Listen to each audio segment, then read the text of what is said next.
El siguiente programa es para todas las edades. No contiene escenas de sexo o violencia. Es apto para toda la familia. Cuenta con el sistema Closed Caption y es financiado con recursos del Fondo Único de TIC.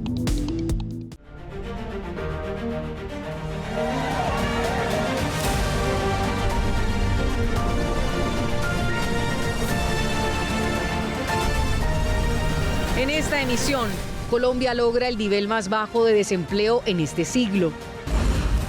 Avance histórico. Soldados regulares y médicos internos reciben salario mínimo. Es el fin de la Ley 100, dice el presidente Petro tras el convenio para reabrir el Hospital San Juan de Dios. Histórico. 2,3 billones de pesos invierte el gobierno para fortalecer la educación en La Guajira. Y mucho más en Así Avanza el Cambio. Hola, bienvenidos y bienvenidas a Así Avanza el Cambio, una semana decisiva para el país con anuncios que marcaron un antes y un después en materia de salud, educación y economía. Así es, Zahira, televidentes, el gobierno nacional sigue cumpliéndole al pueblo colombiano con hechos y con dignidad. Comenzamos. La Guajira marca un antes y un después en su historia educativa. Gracias a una inversión de 2,3 billones de pesos, el gobierno del presidente Gustavo Petro entrega nuevos colegios en Uribia y recibe a los primeros 50 estudiantes de medicina de la Universidad de La Guajira, jóvenes guayú que estudiarán gratis y sin salir de su territorio. Nos enlazamos a esta hora con Johan Rendón. Johan, ¿cómo estuvo la jornada? Estamos al extremo norte del país, en la Alta Guajira, y es que es también la primera vez que un jefe de Estado llega a visitarlos. Lo hizo el presidente Gustavo Petro. La gente, por supuesto, no daba crédito a lo que veían con todo lo que significó la visita del gobierno nacional a este punto, y el presidente les visitó. Fue quien lideró el evento de entrega de la nueva sede, la sede principal del Colegio de Villa Fátima, y queremos compartir con ustedes un poco de lo que ha dicho el jefe de Estado, no solo sobre este colegio, sino sobre toda la inversión que está haciendo el gobierno en educación para el departamento de La Guajira y cómo medidas que ha tomado el gobierno nacional están impactando positivamente a la sociedad guajira. Aquí está el jefe de Estado. Y esa palabra, derrochar el dinero, se confronta con esta realidad. Por primera vez tenemos aulas dignas. Por primera vez tenemos computadores para educar. Por primera vez tenemos tecnología e informática. Por primera vez tenemos conexión a internet. Por primera vez tenemos una batería sanitaria. Por primera vez tenemos un comedor, señor presidente.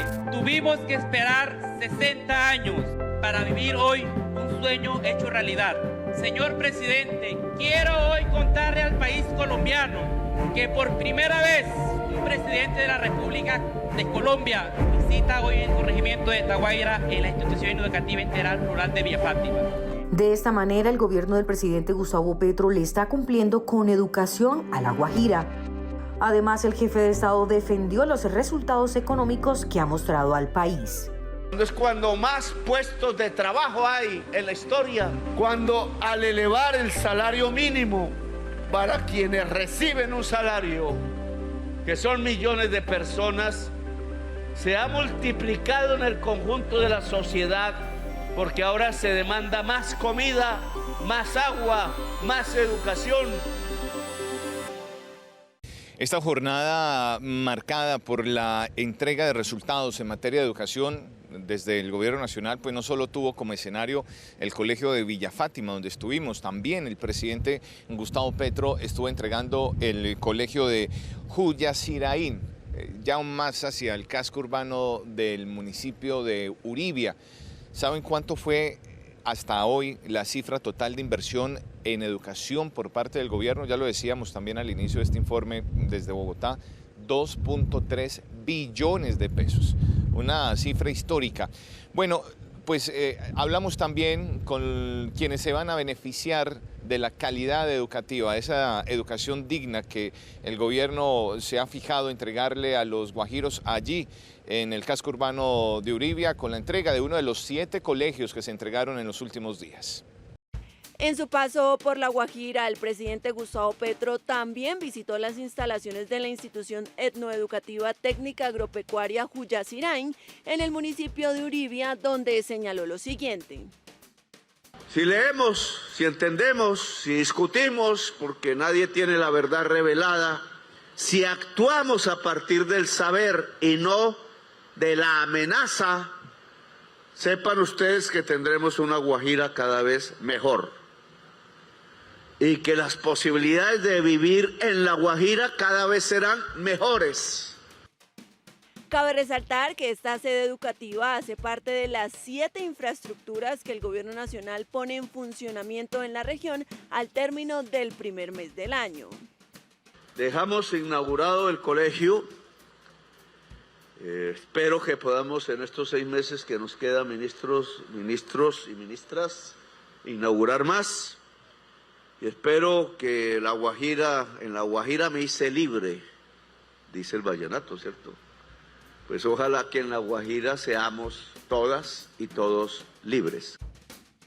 Con la inversión histórica por 2,3 billones de pesos en La Guajira, el gobierno consolida una apuesta estructural por la educación pública, gratuita y de calidad y se traduce hoy en recursos, obras, cobertura, bienestar escolar y presencia institucional en el territorio.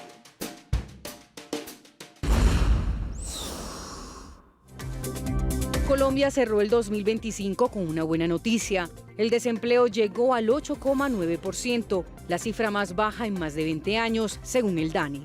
Esto significa una caída de 1,3 puntos frente a 2024. Solo en diciembre el desempleo quedó en 8% y más de 600.000 personas lograron conseguir empleo, especialmente en la industria, el sector público y actividades artísticas y culturales.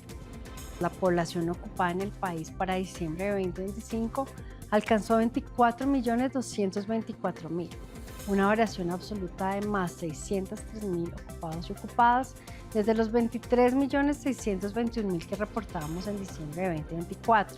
Ciudades como Bogotá, Villavicencio y Pereira tuvieron los mejores resultados.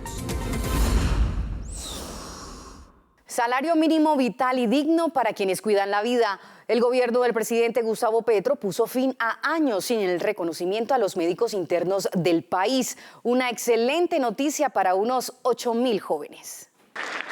Entre sonrisas, aplausos y una promesa cumplida, los internos de medicina ya reciben salario vital. Hoy tienen salario vital. Y eso es orden de la Constitución. El Salón Gobelinos de la Casa de Nariño fue escenario de un momento largamente esperado por miles de estudiantes de medicina en Colombia. Rostros jóvenes acostumbrados a las jornadas extensas y al cansancio acumulado en hospitales, escucharon con atención esta frase que marcó un antes y un después en su formación profesional. Realice el pago a los médicos internos de Colombia. El director general de la Administradora de los Recursos del Sistema General de la Seguridad Social en Salud, ADRES, señor Félix León Martínez Martín, transferencia directa a la cuenta de las y los estudiantes internos de Colombia, salario vital. La noticia y el pago recibido representa más que un ingreso mensual, un reconocimiento a su trabajo y a su papel fundamental dentro del sistema de salud. Soy médico. Me formé en San Juan de Dios y fui interno y sé el valor que tiene este estipendio mensual que van a recibir los 8.000 internos que trabajan turnos corridos en los hospitales de Colombia. En cuestión de horas, más de 14.600 millones de pesos fueron transferidos a 6.500 estudiantes de medicina internos. Este paso es para proteger, no para justificar la explotación. Es para reconocer, no para compensar los abusos. Es un avance histórico que obliga a todos los actores del sistema a actuar con responsabilidad, ética y en coherencia de su espíritu de cuidado. El presidente Gustavo Petro fue enfático en señalar que esta medida no es un favor, sino una deuda histórica con el personal de la salud. Dignificar la vida a este sector de nuevos profesionales que nos protegen es cumplirle al país. A esto se suman los beneficios para soldados regulares y auxiliares de la policía que también reciben el salario mínimo vital. Pasaron de ganarse 80.000 pesos a 2 millones de pesos mensuales. El pasado martes, miles de soldados del Ejército Nacional y auxiliares de policía recibieron por primera vez un salario mínimo vital, una medida que el presidente de la República calificó como un día glorioso para el país. Hoy tuvimos un día glorioso, sigue pasando. Hay unas fiestas en todos los cuarteles del ejército, por ahí hay imágenes, porque recibieron el primer pago de un salario digno, vital, que va a enriquecer, digamos, entre comillas, va a impulsar las economías de sus casas y de sus pueblos de donde son originarios. Según el mandatario, el pago fue motivo de celebración en distintos cuarteles, al representar un cambio histórico en las condiciones laborales de la tropa.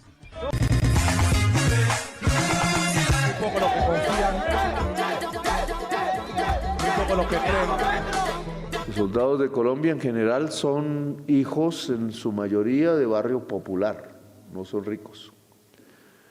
Y en una minoría, antes era la mayoría, del campesinado. Pero en la última estadística resulta que ya no es del campesinado que habita hoy el mundo rural de Colombia, sino de los desplazados por la violencia.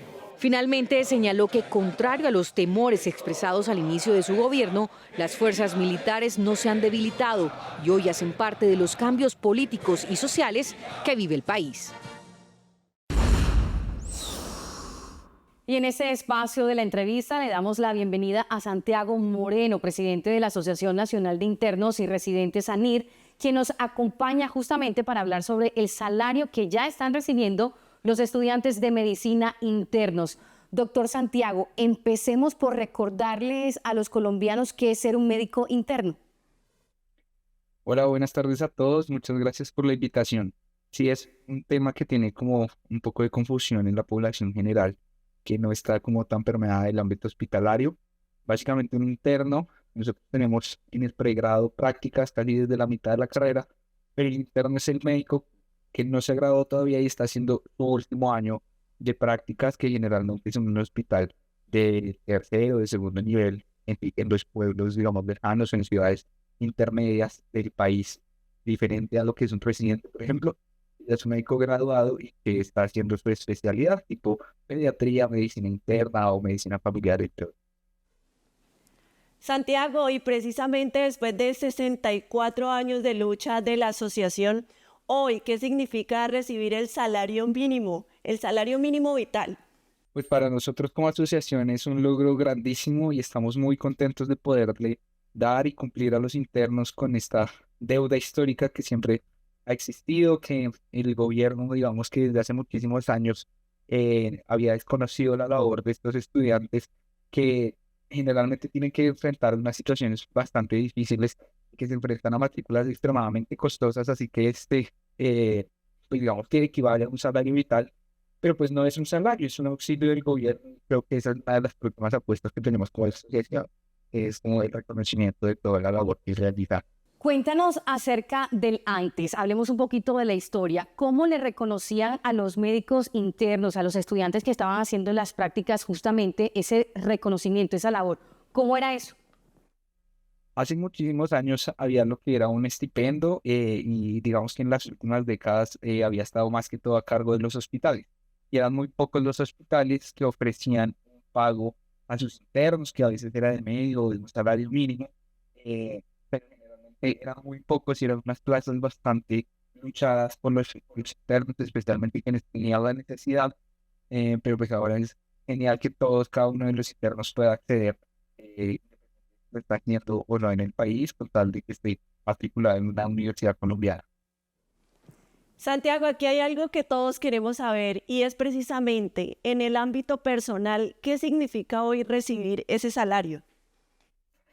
Es un respiro, yo creo que es un respiro para todos nuestros internos, también es una, digamos, señal de aliento y de decirle que su labor vale, de que tiene un significado y de que todo el apoyo y todo el sostenimiento que genera en el sistema de salud, pues finalmente es reconocido en cuanto a que finalmente es visible el interno y no solamente se ve como la fuerza y la mano gratuita que están en los hospitales y que en realidad son los internos quienes sostienen muchos de los hospitales de estas pequeñas y medianas ciudades del país, diferente pues a lo que pasa en las ciudades capitales, que somos los residentes quienes también estamos como ahí al frente de lucha, pero pues los internos hasta el momento no habían recibido ni un solo peso por eso. Entonces también es dignificarlo, agradecerlos y pues, también es un reconocimiento que merecen, que está trabajando por ello, no es un regalo ni es como algo que se dio fortuito y que entonces ya ellos no lo merecen.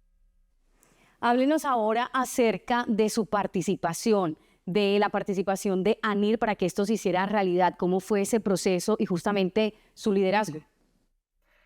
Digamos que ANIR no es la única asociación, tenemos apoyo de otras dos que son Asencolia ACOME, que son principalmente estudiantes de pregrado, y especialmente el doctor Juan Camilo Soler, que en su entonces era el presidente de ACOME, que es la Asociación Colombiana Médica Estudiantil.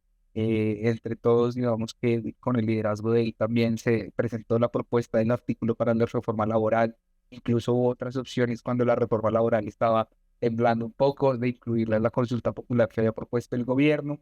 Y finalmente, digamos que ANIR también ha liderado lo que es la parte de la ejecución, porque una cosa es que esté en lo legislativo, que también fue un paso muy importante y de ahí derivó todo, pero el hecho de haber sacado esto en 6 meses, que por ejemplo, para que tengan una encuesta, cuánto tardó la ley de residentes que se sancionó en 2018, fueron 2 años para que se empezaran a pagar, y el hacer esto en menos de 6 meses, pues también, digamos, fue un trabajo bastante arduo de las asociaciones, obviamente muy de la mano con el Ministerio de Salud, que fue quien dispuso los rubros finalmente para que el pago de los internos fuera una realidad en enero del 2026, y no en 2027 como estaba planeado, ya pues se había realizado todo el ajuste y todo el cálculo del presupuesto nacional ya para este año 2026. Santiago, esto es un cambio significativo para ustedes y precisamente usted en una frase, ¿cómo pudiera usted resumir este hecho, dándole un mensaje a los estudiantes en este momento de medicina? Esta es una frase que se me ha usado, o sea, es una frase que yo dije en algún debate en el Congreso, y es: la dignificación de la profesión médica inicia en el pregrado. Y definitivamente eso es lo que queremos nosotros mostrar, que los estudiantes de pregrado no están olvidados, hacen parte fundamental del sistema. Finalmente serán los médicos que van a atender a las poblaciones más vulnerables del país, porque no todo el mundo va a tener acceso tan fácilmente como lo es en una ciudad capital a los especialistas y superespecialistas, que somos, pues, seremos los residentes de este país. Finalmente, Santiago, se hizo viral en las distintas redes sociales precisamente la emoción de los internos. ¿Qué le han dicho? No, o sea, todos están muy agradecidos y es finalmente la labor, para eso es que existe ANIR, para eso es que existen las asociaciones médicas, y es con todo el gusto, con todo el cariño, y finalmente que ellos puedan disfrutar de esto, alegra a todo el mundo, que ya puedan disponer de su dinero y entrar como un poco a lo que sería la vida, entre comillas, laboral, y pues la mayoría está muy contenta, muy agradecido, pero pues claramente es un proceso que tiene que irse implementando. Pues hasta ahora hemos pagado más del 80-75% de los internos. Aquellos que faltan hay que ir ajustando todo, pero pues la idea es que todos puedan disfrutar de ese beneficio. Muchísimas gracias, doctor Santiago, por acompañarnos en Así Avanza el Cambio, y nos vemos en una próxima oportunidad. Muchísimas gracias a ustedes por la invitación. Avanza la reapertura del Hospital San Juan de Dios en Bogotá. El presidente Gustavo Petro aseguró que este hecho marca el inicio del fin de la Ley 100 y la recuperación de un símbolo histórico de la salud pública en Colombia. De antemano tengo que decir que el verdadero salvador del Hospital San Juan de Dios no es Petro, no es Galán, es la fuerza trabajadora que hubo aquí. Sin ellos, esto no hubiera sido posible. Gracias a Dios estamos aquí y gracias al esfuerzo de muchas personas, que como yo en primer lugar, los trabajadores, defendimos este lugar, este sitio, que pronto, muy pronto, va a ser de nuevo el hospital de todos los colombianos y ojalá recupere y sea muchísimo más grande. Desde que lo conocimos en el 98 y nos captó la idea de defender el Hospital de San Juan de Dios, y ahora como presidente, toda la pelea que se ha dado para poder reabrir el más grande hospital. Lo que estamos haciendo aquí es destruir la Ley 100 para construir una salud mejor. primera víctima de la ley 100 se llama el Hospital San Juan de Dios. Pero aquí estamos y seguiremos hasta cuando San Juan agache el dedo. Entonces le entregó al pueblo de Colombia y del mundo el primer hospital de América.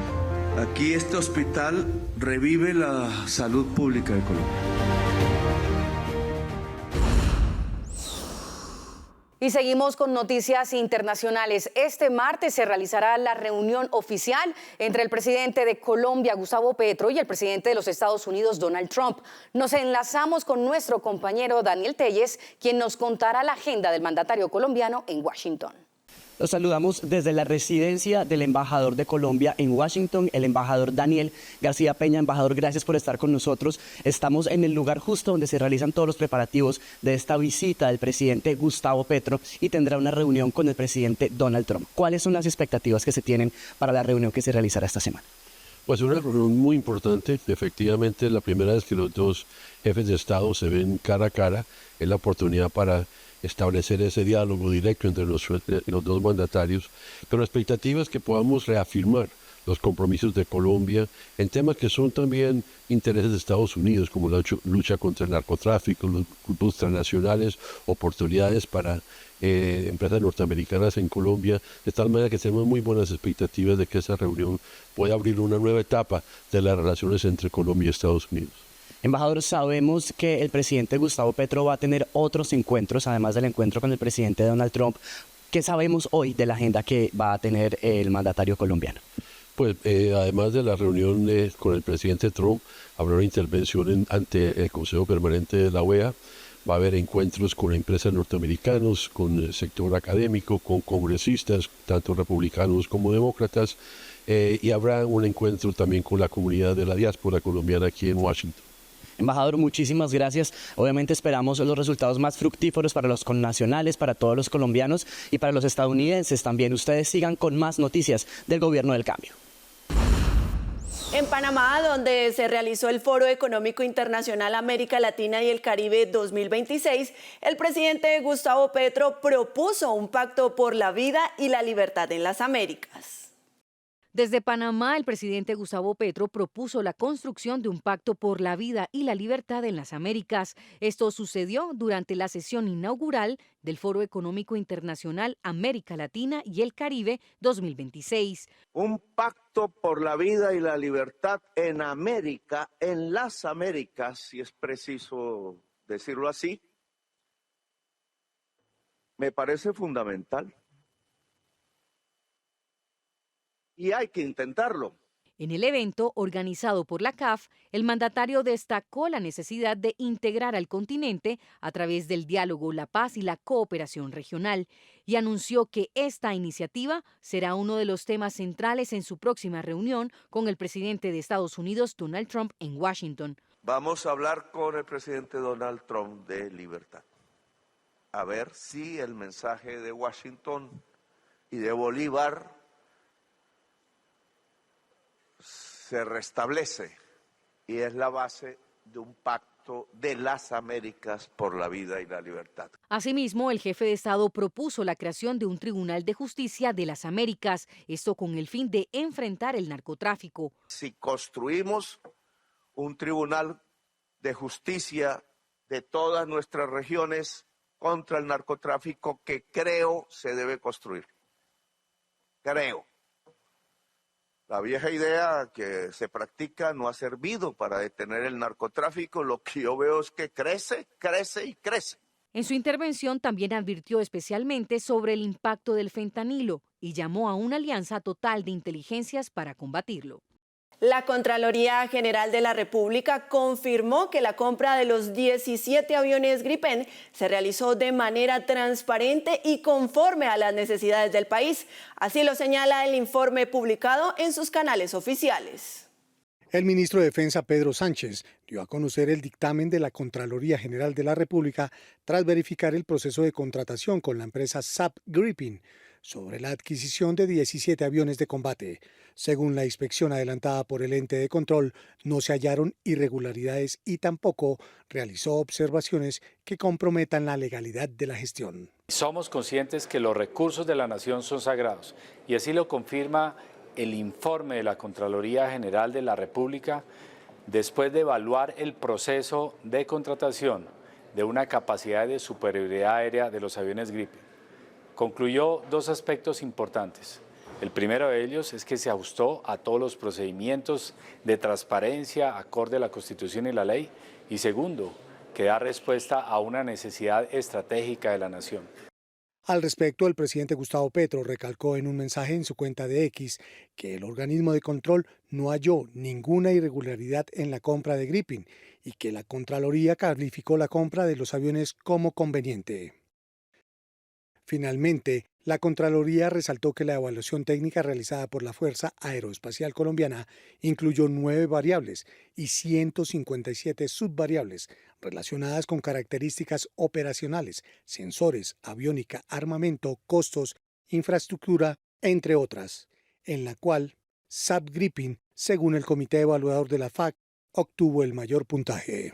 El gobierno colombiano anunció medidas frente a los aranceles impuestos por Ecuador, asegurando que busca proteger el comercio nacional y mantener el diálogo bilateral. Por ejemplo, el transporte de crudo hasta Coveñas es una de las alternativas de Ecopetrol frente al arancel de 900% impuesto por Ecuador. Aquí el análisis del economista Henry Amorocho. Lo que se aconseja es que donde está la ley y donde está vigente la ley y está disponible y desde luego está más que todo, no solamente la voluntad de quienes administran el Estado, sino de un pueblo que clama porque si esto llegase a aplicarse, desde luego va a debilitar las economías de Ecuador y de Colombia. Es decir, se requiere del liderazgo de ambos países, del acuerdo de ambos países, de que surja en la cima el tema de la diplomacia comercial y de la aplicación del derecho internacional vigente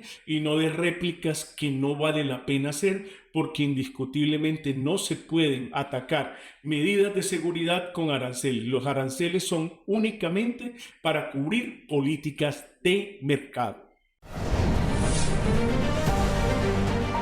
Compañeras, es un gusto saludarlas como cada semana porque seguimos trayendo grandes noticias para el país. En el Huila la reforma agraria ya se traduce en producción y sustento para las familias campesinas. Predios entregados por la Agencia Nacional de Tierras hoy producen alimentos y generan oportunidades.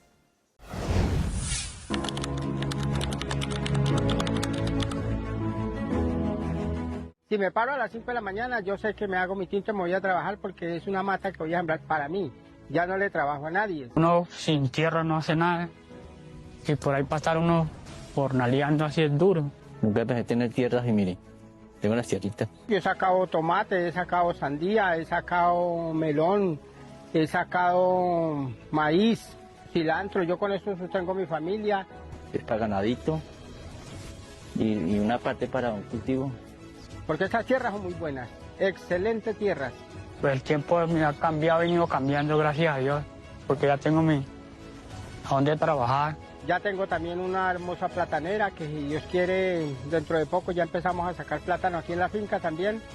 También darle gracias a la Nación de Tierras. Al presidente actual por haber hecho estas gestiones y haber hecho realidad el sueño de muchas personas como soy yo, Luis Alirio Trejo. En otras noticias, el presidente Gustavo Petro expresó su solidaridad con las familias de las víctimas del siniestro aéreo ocurrido en norte de Santander, un hecho que enluta varias regiones de Colombia.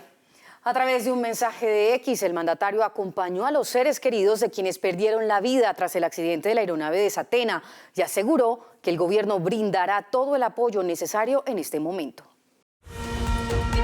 Lupa las noticias falsas con Celso Teté Crespo. La primera, es falso que esté en riesgo la inversión de energía eléctrica en Colombia, como dijo Blue Radio.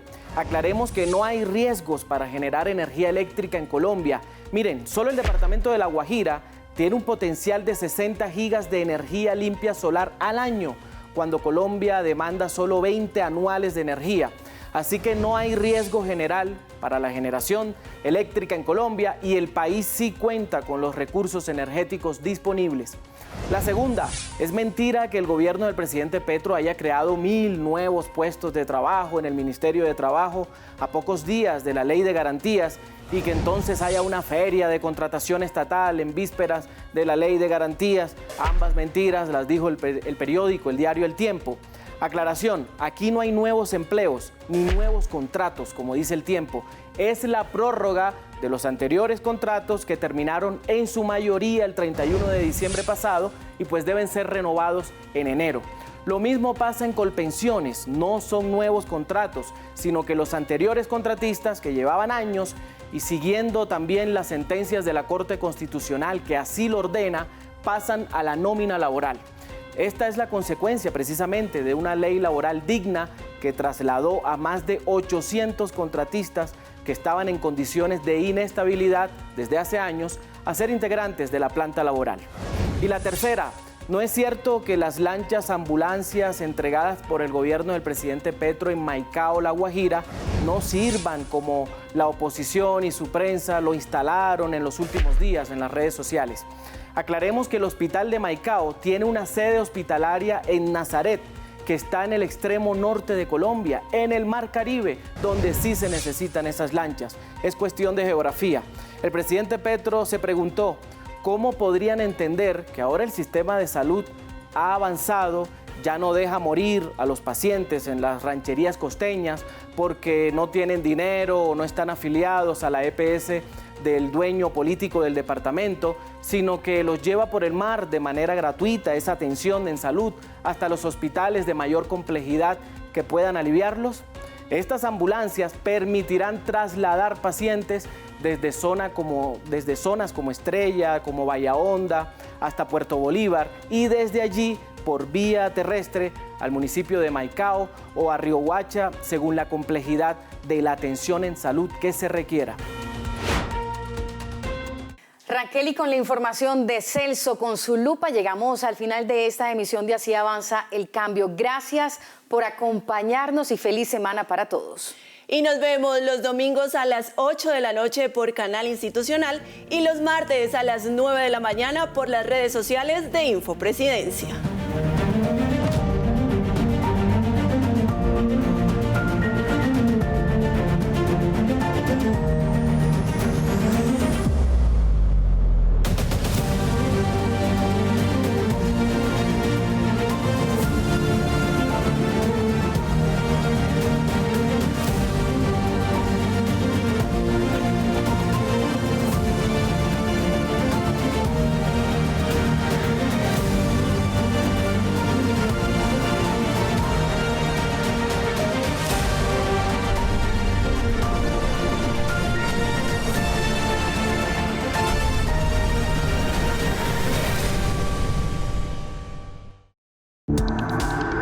Este contenido fue financiado con recursos del Fondo Único de TIC.